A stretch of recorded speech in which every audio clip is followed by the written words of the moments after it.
Bon dia, good morning. I hope you're doing very well today. So I'm going to tell you a little bit about myself, about a real-life case story, and about a research that we did on e-healthcare. I did a research together with Capgemini Consulting and the Rand Corporation in 2009 on electronic healthcare. We researched best practices. We tried to identify new business models and new innovations. The research that we did in 2009 was about e-healthcare within 4 different areas that the European Commission at that time, so to say, identified. So what you see happening within or going from traditional to new healthcare is primarily that you go from one thing which is professionally centered to something which is patient-centered. And that is really a mind shift and a change. But also going from effectiveness and efficiency to value, from opinion from a clinician to evidence-based, to data gathering. It is not primarily more or less about an organization which is going to give healthcare or advice, but it is about a network who is creating evidence and data and giving that back to the patients or the people that really need it. So, zooming into diabetes care then, nowadays you have the hospitals which provide a solution in diabetes. But where you want to go to is a kind of home care remote system with the hospitals adding value, especially in the handling of diabetes. So what you actually see happening is that in the current situation, you have the hospital as the center of giving care, giving help to everyone. So what will happen when you shift from traditional healthcare to new healthcare? You will get a specific monitoring relationship between the nurse or the clinician and the patient. So the nurse or clinician is more focused on monitoring what is happening with the data which is coming in and can act upon all the fluctuations that are happening at that moment. So the challenges at this moment within the European Union are in acquiring operational budget and funds. You have lots of complex and international legislation, and you have a lack of understanding and interest of healthcare delivery staff and patients. So what were the practical actions we gave the European Commission at that time? Focus on research, build up on the evidence to prove the real success of that e-healthcare system. Use several phases to implement the system. Do it not all at once, but try to focus and try to make it a step-by-step approach. Really dare to use new and innovative business models. Muito obrigado.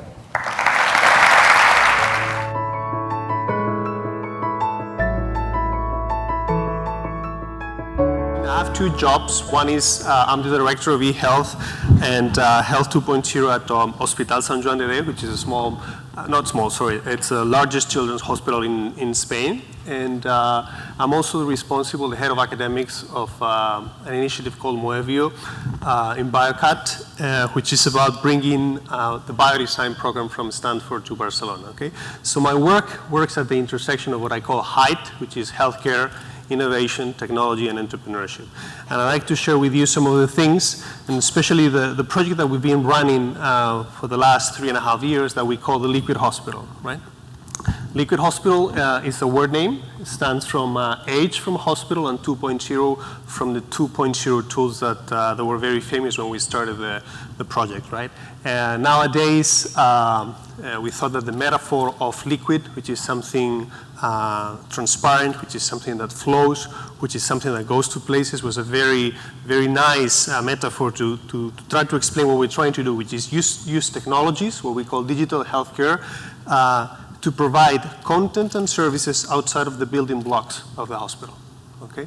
Patients come to the hospital and they spend time at the hospital probably less than 0.1% of their time, and healthcare happens outside of the hospital, right? And we have to take that into account. So let me explain a little bit about us. We are a children's and maternity care hospital. We are a teaching hospital associated with the University of Barcelona. We are a non-profit private organization. With traditional hospitals, they only had one mission, which was cure and care, right? In the last 10 to 20 years, we've been adding different missions, right? First, it was research and teaching, right? Lately, innovation and health promotion. For example, we have a department of innovation where I'm part of.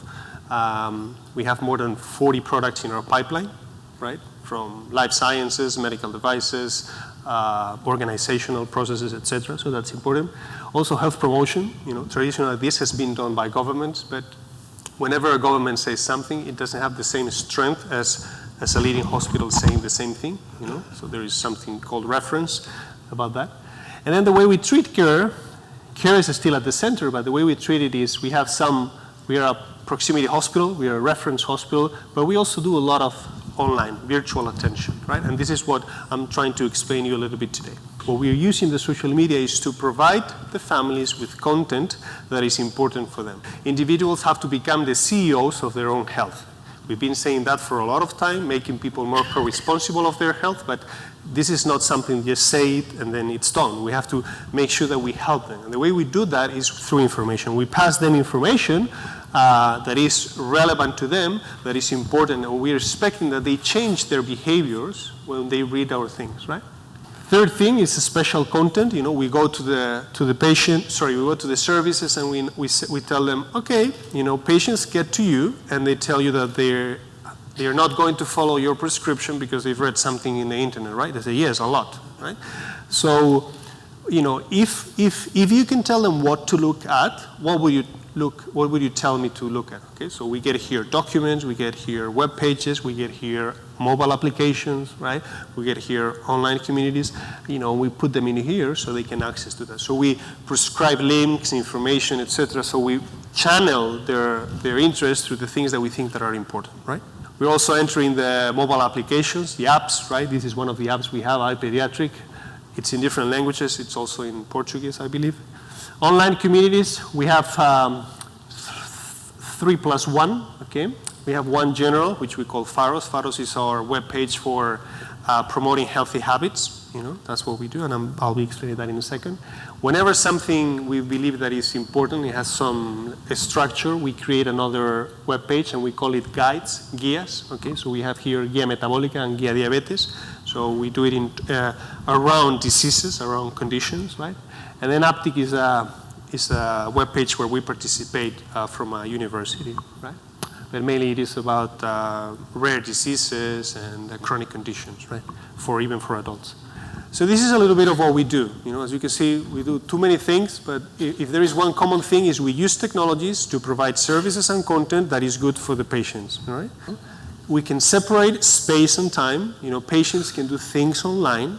They can do things by themselves if we help them, if we target them, if we channel them, and that's very important to get the results that we want. And if we want to make healthcare sustainable, we really have to start thinking on, in our processes, where can we incorporate technology that allows us to do certain things that we cannot do, and where can we make our patients do certain things that we cannot do.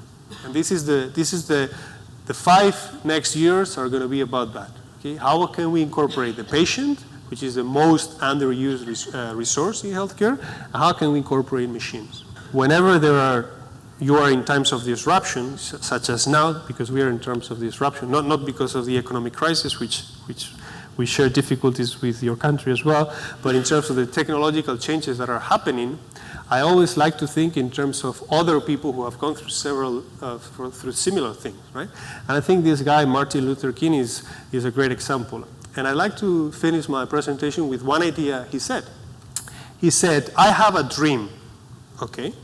And that's important. He didn't say I have a business plan, or I have an Excel spreadsheet, or I have calculated my return on investment, right? He didn't say that. He said, I have a dream, okay? So in order to move things forward, we need to have a dream, a desired future that we'd like to have, okay? So I'd like you to have your dream and make a better healthcare for all of us. Thank you very much.